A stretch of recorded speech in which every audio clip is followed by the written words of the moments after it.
regarded with disdain that cursed thing on my floor, and its shameless intrusion through my unopened door. Of its purpose I had not the strength to implore, for bearing its countenance I could scarcely endure. So in silence its peering pierced through my eyes, and I was paralyzed by the depth of the darkness inside of this creature whose features began shifting in size, its body unrestricted by the form it comprised. And its fluid-like shape seemed an intentional kind, in a hypnotic display that worked to unhinge my mind, revealing deeds of which I was hitherto blind, reenacting my sins and accounting my crimes. Then he commenced a dance of hideous delight, through which this hellish apparition reenacted a life, embellished with lies, greed, intemperance, and vice, of a man who was damned and a victim of his own spite. It was an obscene ballet, performed to a rhythm long heard, in old songs spun of lies, whispered in a melody preferred to the sinner seeking solace amid temptation not spurned, in a story that never ends with a soul that forever burns. His gesticulations revealed that with he I belonged, as I had danced most my life to his most irreverent song.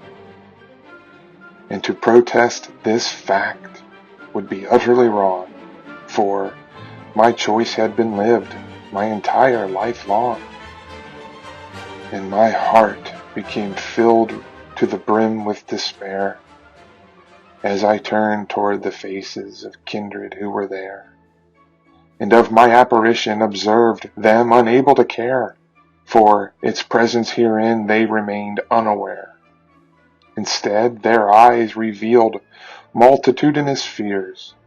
Hidden within their expressions lies what they truly revered, and no prayer or intention toward my soul did appear, for to depart from my room they longed most sincere, with the exception of one whose vestments boldly declared that his soul bore a mark of one battle prepared, and his eyes remained fixed in a purposeful glare toward the corner of the room where my vision lay bare. All the while the machine intended to keep me alive was approaching the limit its assistance provides. For this was the reason my valet had arrived, to escort me away once my body has died. Then my silent intruder suddenly recoiled in pain at a melodic petition and its continued refrain, that the priest did direct for the room to maintain, to Our Lady in heaven, for the sake of my name. So into the shadows my demon made its retreat, where I had then the unfortunate occasion to meet the eyes of his comrades with faculties too weak to emerge from the recesses they perpetually creep. But to depart from my room they abstained for to go, being singularly ordained by their Father below, from the beginning of time to reap what was sown, when man and serpent conspired to ascend his holy throne. And I knew that my life was approaching its end, as the room faded out and the demons focused in, and those in the room whose support was waning and thin became ghosts whose bodies appeared empty within. save for that priest whose countenance was stone, having been ordained from on high upon God's holy throne. He stood firm to resist this unholy unknown. So my heart cleaved unto his, that I may be not alone. And this soldier of glory did then boldly declare invocations to her of whom they were unable to bear.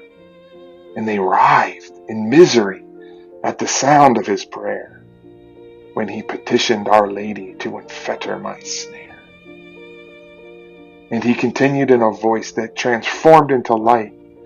Towering over my body, he began performing the rite, the purpose of which that my soul may unite without contradiction to He who is the author of life.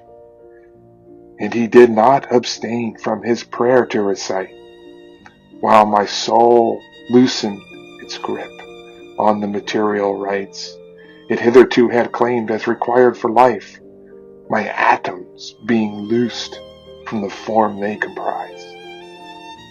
So my union with this world was slipping away, as my soul sought toward a place of more permanent stay.